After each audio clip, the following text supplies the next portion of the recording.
Okay guys, maray na aga sa Indo. Sa ngayon, sasamahan natin si Malauyay sa kanyang lakwatsa sa probinsya ng Quezon. Muling nagutom si Malauyay at napag-initan niya ay yung rambutan. Binabarat na ni Malauyay si ate at mukhang successful si Malauyay sa pambabarat niya. First stop ni Malauyay ay sa bayan ng Sariaya, sa view deck sa taas ng Mount Banahaw. Madami mga tanim na gulay dito, kagaya ng labanos na nadaanan natin.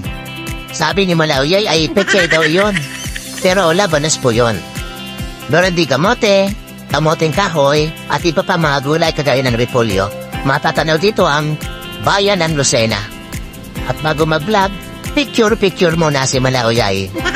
Hindi alam, naiinitan na yung kanyang cameraman. Sige, Malauyay, picture pa, kahit napakainit. Titinta naman ni Malauyay ang loob ng view deck. Dahan-dahan, Malauyay, at baka madapa ka. Ingat sa paghakbang. At ito naman ang bubungad sa inyo, ang napakagandang tanawin. Wow! Nag-i-enjoy na sana si Malauyay, kaya lang merong photobomber na mga upuan. Bangko o kaya ay silya ang tawag sa keso nito. At ito pa, ang ganda ng mga bulaklak. Marigold daw ang tawag dyan. Enjoy na enjoy si Malauyay sa magandang tanawin at malamig na hangin. Mamaya, gutom na naman yan. Meron ding iba't ibang klase ng maliliit na mga cactus. Meron ding lettuce o kaya ay lechugas. Mukhang masarap kainin ah. Kaya alam, Malauyay, maliit pa yan. Hintayin mo munang lumaki. Meron din iba't ibang klase mga pasalubong.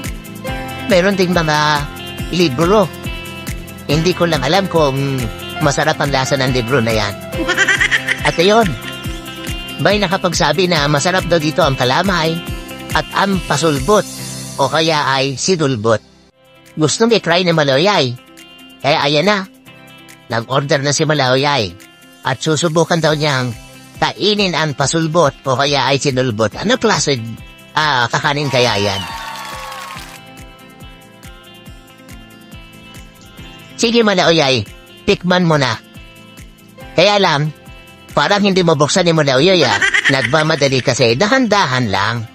Matitikman mo rin yan. Saka parang mainit yata yung pasulbot na yan. Ingat! Sabi ni Kuyang Waiter, ang pasulbot daw ay bigas na malagkit o glutinous rice na pinakuluan at isunulbot sa kumukulong sangkaka or matamis na bao at gata ng niyog. Ayan guys, naglalaway na si Malauyay. Kaya lang, wait lang, vlog muna. Nakakapaglaway naman talaga.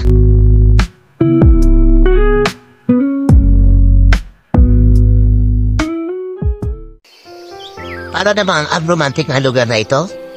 Kaya case mood muna tayo guys. Romantic muna tayo.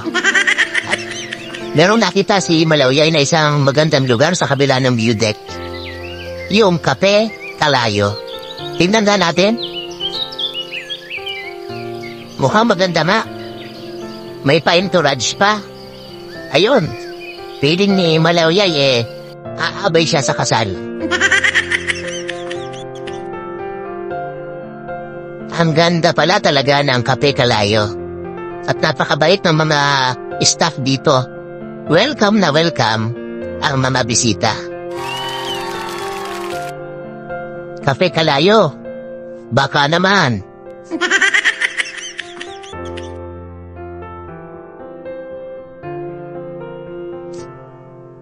Ayan, kinikika na ni Malauyay si Kuyang Boss Chief. Mukhang humihingi ng discount. Umu-order na si Malauyay. Sabi ni Kuya masarap daw dito ang kanilang mga pizza. Sige nga, try na ni Malaoyay. At ayan, habang niluluto, naghihintay na si Malaoyay ng kanyang in-order na pizza. Pero habang naghihintay ng in-order, enjoy muna sa view ng Cafe Kalayo. At ayan no, nag-i-emote na si Malaoyay, iniisip kung paano siya makakababa ng Mount Banahaw.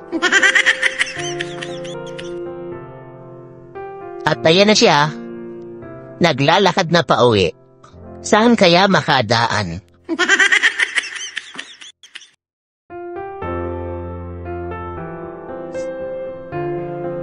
At bakit nga naman maglalakad si Malaoyay? Meron na pala namang sasakyan.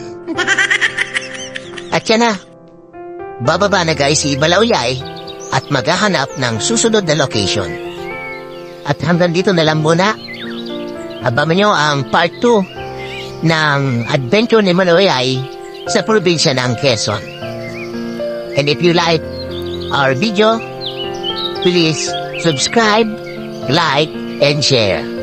Thank you for watching.